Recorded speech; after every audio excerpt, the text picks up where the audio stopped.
नमस्कार साथियों, आप लोगों का फिर से स्वागत है हमारे YouTube channel CGPSC and CG Vyapam पर। दोस्तों, आज 30 महत्वपूर्ण प्रश्न लेकर आए हूं जो कि मानव के उत्सर्जन तंत्र, मानव के श्वसन तंत्र और अध्यावरणीय तंत्र से संबंधित 30 महत्वपूर्ण प्रश्न है जो लगातार विभिन्न परीक्षाओं में बार बार पूछा गया है।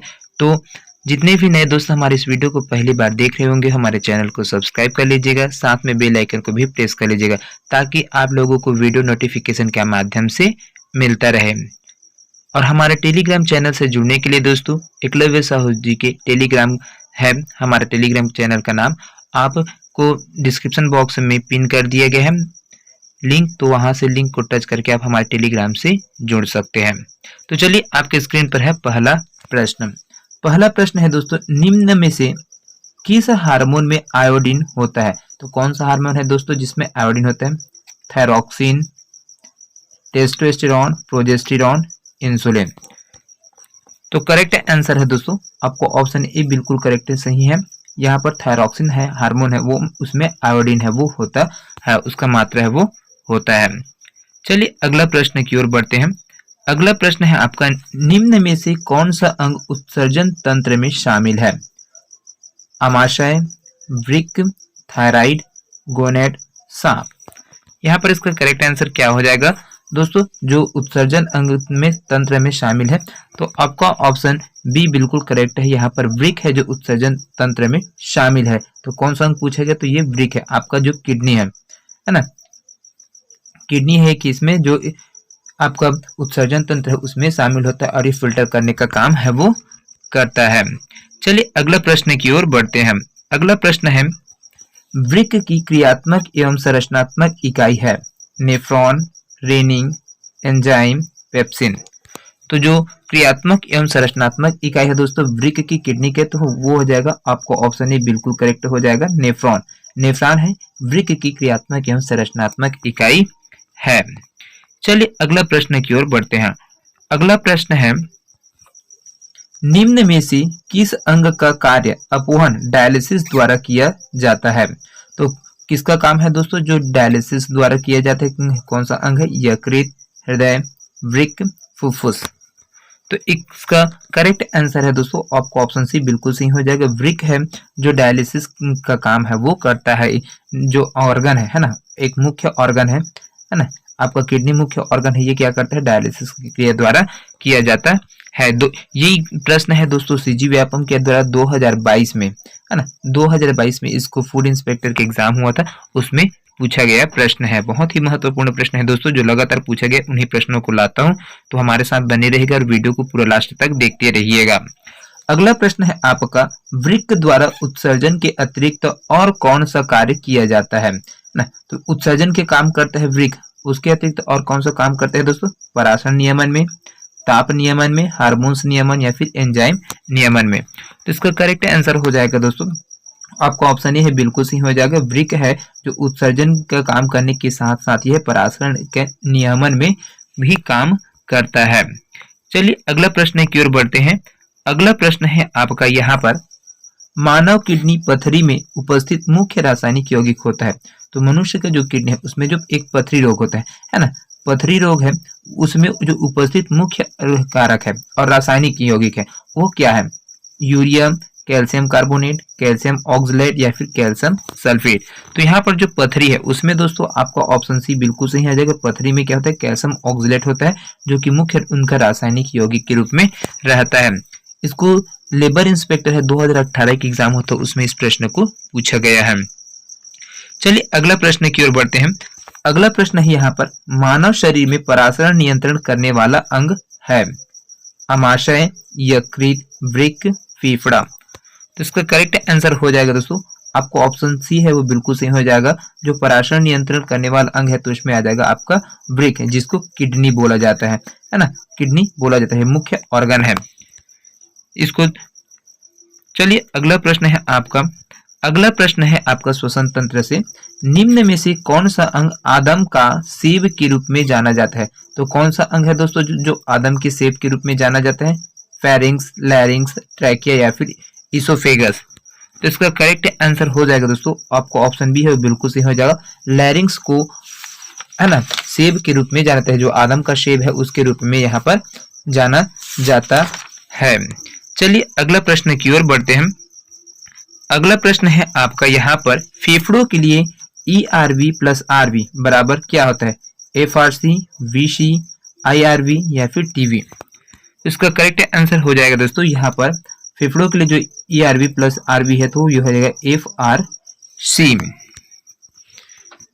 चलिए अगला प्रश्न की ओर बढ़ते हैं। अगला प्रश्न है आपका मछली किस माध्यम से श्वास लेती है? नाक से, फेफड़ों से, फिन्स से या फिर गिल्स से? तो यहाँ पर जो मछली है वो श्वास लेने का कार्य किस में करते हैं दोस्तों? तो उनका जो श्वसन की क्रिया होता है वो आपको गिल्स के माध्यम से होता है ना। तो ये आपको ऑप्शन डी है वो बिल्कुल सही हो जाएगा, गिल्स। चलिए अगला प्रश्न है। अगला प्रश्न की ओर बढ़ते हैं। यहाँ पर श्वसन में ऊर्जा उत्पादित होता है, तो श्वसन में कौन सा ऊर्जा उत्पादित होता है दोस्तों? किस रूप में उत्पादित होता है? ADP के रूप में, ATP के रूप में, NADP के रूप में या फिर CO2 के रूप में? तो यहाँ पर इसका करेक्ट आंसर क्या हो जाएगा दोस्तों? जो श्वसन की क्रिया उसमें जो ऊर्जा है वो उत्पादित प्रोड्यूस्ड करता है तो वो क्या कहते हैं? ATP के रूप में यहाँ पर उत्पादित करता है ना। चलिए अगला प्रश्न की ओर बढ़ते हैं।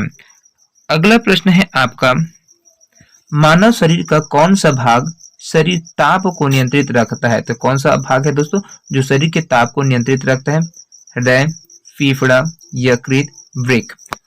तो इसका करेक्ट आंसर हो जाएगा दोस्तों जो ताप को नियंत्रित करने के लिए प्रमुख अंग है वो दोस्तों आपका फेफड़ा है, वो हो जाएगा, क्योंकि जो फेफड़ा है आपका श्वसन अंग है जो शरीर के ताप को क्या करता है? नियंत्रित करता है ना। चलिए अगला प्रश्न है आपका। यहाँ पर अगला प्रश्न है आपका एक स्वस्थ व्यक्ति का हृदय 1 मिनट में औसतन कितने बार धड़कता है? 86 बार, 98 बार, 72 बार या फिर 64 बार? तो इसका करेक्ट आंसर हो जाएगा दोस्तों आपको ऑप्शन सी बिल्कुल सही हो जाएगा। एक स्वस्थ व्यक्ति है उनका जो हृदय है वो 1 मिनट में 72 बार धड़कता है।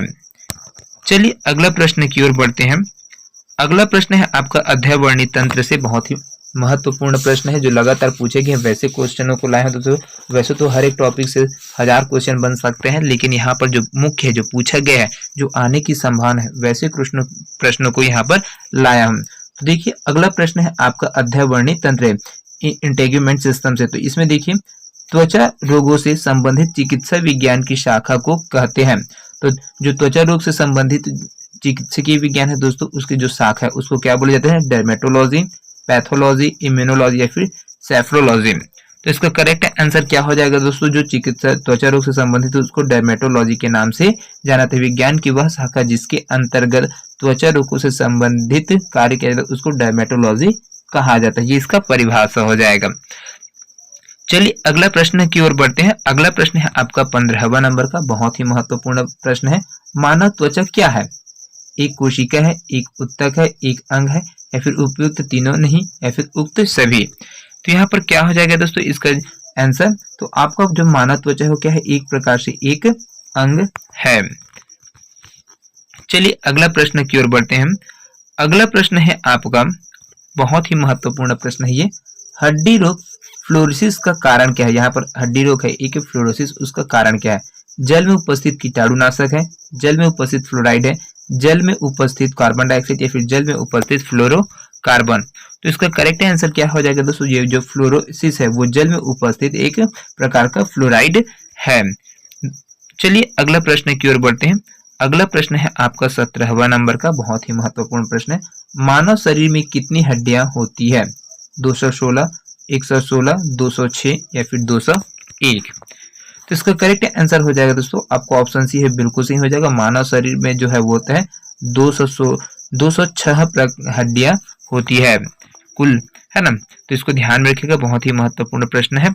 अगला प्रश्न है आपका शार्क मछली में कितनी हड्डियां होती है? 100, 0, 200, 300? इसका करेक्ट आंसर है दोस्तों जो शार्क मछली उसमें हड्डियों की संख्या क्या होते हैं? वो 0 होता है। तो आपको ऑप्शन बी है वो बिल्कुल सही हो जाएगा, है ना। चलिए अगला प्रश्न की ओर बढ़ते हैं। अगला प्रश्न है आपका यहाँ पर वयस्क मानव कंकाल में कितनी हड्डियां होती है? वयस्क मानव कंकाल है उसमें कितनी हड्डियां होती है? 201, 203, 206, 207 या फिर 208। तो इसका करेक्ट आंसर क्या हो जाएगा दोस्तों? जो वयस्क व्यक्ति है उसका कंकाल है उसमें भी आपका 206 हड्डियां ही उपस्थित रहती है। इसको 2015 में और 2022 में अभी हाल ही में एग्जाम हुआ था दोस्तों, उसमें इस प्रश्न को पूछा गया है। चलिए अगला प्रश्न की ओर बढ़ते हैं। अगला प्रश्न है आपका 20वां नंबर का, बहुत ही महत्वपूर्ण प्रश्न है दोस्तों। हमारे शरीर का अधिकतम भार बना है, किस चीज से बना है दोस्तों? हमारा जो शरीर का सबसे ज्यादा भार है वो किसके वजह से रहता है? अस्थियों के वजह से, शारीरिक अंगों के द्वारा, या फिर त्वचा मांसपेशियों अंगों के द्वारा, या फिर जल द्वारा। तो कौन सा चीज है दोस्तों जिसके वजह से जो हमारा शरीर का भार है वो सबसे ज्यादा रहता है? तो यहाँ पर आपको ऑप्शन डी है वो बिल्कुल सही हो जाएगा। जो जल है, जल की वजह से यहाँ पर क्या होता है, हमारा शरीर का अधिकतम भार है वो बना रहता है। हमारे शरीर का अधिकतम भार किससे बना रहता है? जल से बना रहता है। जिसमें इसमें क्या होती है, इसकी मात्रा लगभग कितना, जल की जो मात्रा है वो 60 से 70% तक होता है ना। और यह प्रकृति का उच्चतम विलायक होता है जो सॉल्वेंट के रूप में रहता है। इस प्रकार कोशिका द्रव्य, उत्तक द्रव्य और रुधिर प्लाज्मा, मूत्र, स्वेद, मतलब पूरे जितने भी आधारभूत इकाई है, तरल पदार्थ है, वो क्या होता है? जल ही होता है ना। तो इसके वजह से क्या होता है, जो सबसे ज्यादा जो भार है वो मेंटेन करता है, मतलब वेट है उसको मेंटेन करता है, कौन है ये? तो ये आपका जल आ जाएगा। चलिए अगला प्रश्न की ओर बढ़ते हैं। अगला प्रश्न है आपका 21वां नंबर का। यहाँ पर देखिए, दांतों पर जमी परतें बनी रहती है केवल भोजन के कणों से, भोजन के कण और थूक से, भोजन के कण, थूक और मुख अम्लों से, या फिर भोजन के कण, थूक, मुख अम्ल और बैक्टीरिया से। तो यहाँ पर जो दांतों पर जमी परतें बनी रहती है किससे बनी रहती है दोस्तों? यहाँ पर तो यहाँ पर आपको ऑप्शन डी है वो बिल्कुल सही हो जाएगा। भोजन के कण, थूक, मुख के अम्ल, मतलब जो आपका मुख में है जो अम्ल है वो, और बैक्टीरिया से। तो इनसे ही क्या होता है, जो दांत पर जमी परतें हैं, जो पीलापन होता है वो होता है ना। चलिए अगला प्रश्न की ओर बढ़ते हैं। अगला प्रश्न है आपका 22वां नंबर का। यहाँ पर देखिए, मानव शरीर में किस तत्व का प्रतिशत से अधिक होता है, है ना। जो क्या होता है, मानव शरीर में कौन सा तत्व है दोस्तों जो जिसकी मात्रा सबसे अधिक है? हाइड्रोजन का, नाइट्रोजन, कार्बन, ऑक्सीजन। तो यहाँ पर सबसे ज्यादा अधिक मात्रा में जो हमारे शरीर में जो एलिमेंट है वो पाया जाता है वो आपको ऑक्सीजन O2 है ना। ये वो है वो पाया जाता है, क्योंकि मानव शरीर में जो पाने वाला प्रतिशत है सबसे ज्यादा ऑक्सीजन को होता है। इसका जो प्रतिशत मात्रा है वो हो जाता है 65% है, वो पाया जाता है। मानव शरीर में जो ऑक्सीजन की मात्रा है वो 65% है, पाया जाता है। चलिए अगला प्रश्न की ओर बढ़ते हैं। अगला प्रश्न है 23वां नंबर का। यहाँ पर देखिए, नाखून काटते समय दर्द नहीं होता, क्योंकि नाखून में क्या होता है दोस्तों, जिसको नाखून से हम काटते हैं, है ना, तो उसे हमें दर्द नहीं होता है। कारण क्या है उसका? नाखून मृत कोशिकाओं के द्रव्य द्वारा बने रहते हैं जिसमें रक्त संचरण नहीं होता। दूसरा ऑप्शन है नाखून शरीर का बेकार हिस्सा है। तीसरा ऑप्शन है नाखून कैल्शियम फॉस्फेट के बने थे, और चौथा इनमें से कोई नहीं। तो इसका करेक्ट आंसर क्या हो जाएगा दोस्तों? जो नाखून है जब हम उसको काटते हैं तो उसमें प्रेजेंट होता है, नाखून किससे बनाते हैं? मृत कोशिकाओं के द्रव्य द्वारा बने रहते हैं जिसमें रक्त संचरण नहीं होता है, रक्त का परिगमन नहीं है ना, प्रवाह नहीं होता है उसमें, जिसकी वजह से क्या कहते हैं जब भी हम उसको काटते हैं तो हमें दर्द है वो नहीं होता है। आपको ऑप्शन ए बिल्कुल सही है। चलिए अगला प्रश्न की ओर बढ़ते हैं। अगला प्रश्न है आपका 24वां नंबर का। यहाँ पर देखिए, वयस्क मानव में होती है कितनी हड्डियां होते हैं? तो आपको ऑप्शन बी बिल्कुल सही हो जाएगा, 206 हड्डियां होती है। चलिए अगला प्रश्न की ओर बढ़ते हैं। 25वां नंबर का प्रश्न है, बहुत ही महत्वपूर्ण प्रश्न है दोस्तों। यहाँ पर देखिए, मनुष्य के जीवन काल में कितने दांत 2 बार विकसित होते हैं? तो जो पूरे जीवन भर में दोस्तों जो दांत है वो कितने बार, है ना, जो विकसित होते हैं, मतलब निकलते हैं और हमको पुनः दांत है वो प्राप्त होता है? 4 बार, 12 बार, 20 बार या फिर 28 बार। तो कितने बार मिलते हैं दोस्तों? पूरे जीवन काल में कितने दांत 2 बार विकसित हो सकते हैं जो पूरे जीवन भर में, है ना। तो कौन कौन से दांत है, कितने दांत है जो विकसित हो सकते हैं? तो ये आपको ऑप्शन सी बिल्कुल सही हो जाएगा। 20 ऐसे दांत है ना, जो 20 ऐसे दांत है क्या करते हैं, कहीं पर भी अगर टूटता है तो दोबारा विकसित हो सकता है, उसमें क्षमता है, ये पाया जाता है। चलिए अगला प्रश्न की ओर बढ़ते हैं। अगला प्रश्न है आपका 13वां नंबर का। यहाँ पर 13वां नंबर बोलता हूँ यहाँ पर, है ना। यहाँ पर है 26 26वां नंबर का प्रश्न है। हालांकि क्वेश्चन जो लिया गया है वो 13 नंबर का था, लेकिन ये आपका 26वां नंबर का क्वेश्चन है। अस्थि एवं दांत निर्माण हेतु निम्नलिखित में से किनकी आवश्यकता होती है? सोडियम और पोटेशियम, लौह और कैल्शियम, सोडियम और कैल्शियम या फिर कैल्शियम और फॉस्फेट। तो यहाँ पर किसकी आवश्यकता होती है दोस्तों अस्थि और दांत निर्माण के लिए? तो यहाँ पर कैल्शियम और फॉस्फेट है, आपका कैल्शियम और फॉस्फेट है ना, ये है, ये दोनों की क्या होता है आवश्यकता होते हैं। इसी की वजह से सब ये जो हमारा जो दांत है वो और बोन है वो मजबूत रहता है। कैल्शियम और फॉस्फेट अस्थि और दांत निर्माण में सबसे ज्यादा सहायक होते हैं, और इनकी जो कमी से अस्थि और दांत है संबंधी क्या होती है बीमारियां, है ना, जो बीमारियां है वो हो जाता है। फॉस्फेट की कमी से है दोस्तों जो दांत है, दांत का वो क्षय होने लगता है, और अस्थि है वो क्या होता है कैल्शियम की कमी से कहते हैं कमजोर होने लग जाते हैं। चलिए अगला प्रश्न की ओर बढ़ते हैं। अगला प्रश्न है आपका निम्नलिखित में से कौन मानव शरीर की सबसे छोटी हड्डी है? वोमर, स्टेपिस, मैलियम या फिर इनकस? तो इसका करेक्ट आंसर हो जाएगा दोस्तों आपको ऑप्शन बी है वो बिल्कुल सही हो जाएगा, है ना। जो मानव शरीर की सबसे छोटी हड्डी है वो क्या चीज है दोस्तों? स्टेपिस है, जो मनुष्य के किसमें पाया जाता है? कान है उसमें पाया जाता है। और मानव शरीर का सबसे बड़ी हड्डी क्या होता है? फीमर होता है। छोटी हड्डी में आपका क्या हो जाएगा? स्टेपिस, और आपका जो सबसे बड़ी हड्डी मानव शरीर में तो हो जाएगा आपका फीमर है वो हो जाएगा, जो कि यहाँ पर है जो टांग जो जांघ है ना, जांघ है उसमें पाई जाती है। चलिए अगला प्रश्न की ओर बढ़ते हैं। अगला प्रश्न है आपका 28वां नंबर के। यहाँ पर देखिए मनुष्य के शरीर में पसलियों के कितने जोड़े होते हैं? जो हमारे फेफड़े में पसलियां पाई जाती है उनकी संख्या कितनी होती है, या फिर जोड़ा कितने होते हैं? 12, 10, 14 या फिर 11? तो इसका करेक्ट आंसर क्या हो जाएगा दोस्तों? जो जोड़ों की संख्या, जोड़ा की संख्या वो कितना हो जाएगा? आपको ऑप्शन ए है बिल्कुल सही हो जाएगा। 12 जोड़ी क्या होता है पसलियां है वो पाया जाता है, और इसकी जो संख्या वो टोटल कितना हो जाएगा? 24। जोड़ी में 12 है और संख्या में ये 24 होता है। चलिए अगला प्रश्न की ओर बढ़ते हैं। अगला है 29वां नंबर का प्रश्न, बहुत ही महत्वपूर्ण प्रश्न है। मनुष्य की खोपड़ी में कुल कितनी अस्थियां होती है? तो यहाँ पर टोटल जो खोपड़ी है दोस्तों उसमें अस्थियों की संख्या कितनी है? 28, 30, 32, 40। तो इसका करेक्ट आंसर क्या हो जाएगा दोस्तों? यहाँ पर आपका जो खोपड़ी में जो कुल अस्थियां है उनकी संख्या होता है 28 होता है ना, क्योंकि यहाँ पर अस्थि जो बोन है उनकी संख्या भी 28 है मस्तिष्क में, है ना। तो इसको ध्यान में रखिएगा, बहुत ही महत्वपूर्ण प्रश्न है। अगला प्रश्न है दोस्तों, मानव शरीर में सबसे मजबूत मांसपेशियां कहाँ होती है? जो सबसे ज्यादा मजबूत जो मांसपेशी है वो कहाँ पर पाया जाता है? जबड़े में, जांघ में, गर्दन में या फिर हाथों में? तो यहाँ पर जो सबसे मजबूत जो मांसपेशियां हैं वो पाया जाता है आपके जबड़े में पाया जाता है। किसी भी भारी वस्तु को उठाने की क्षमता के संदर्भ में क्या रहता है? ये जो जबड़ा है वो मांसपेशी सबसे ज्यादा मजबूत होता है ये, है ना। चलिए अगला प्रश्न की ओर बढ़ते हैं। अगला प्रश्न है आपका 31वां नंबर के। यहाँ पर देखिए निम्नलिखित में से कौन सा लवण मानव हड्डियों में सर्वाधिक मात्रा में पाया जाता है? तो कौन सा लवण है दोस्तों, जो कौन सा साल्ट है ना, जो मनुष्य के हड्डियों में सर्वाधिक मात्रा में पाया जाता है? Calcium chloride, calcium carbonate, calcium phosphate या फिर सोडियम क्लोराइड? तो यहाँ पर सबसे सर्वाधिक मात्रा में जो साल्ट के रूप में पाया जाता है वो कैल्शियम फॉस्फेट है ना।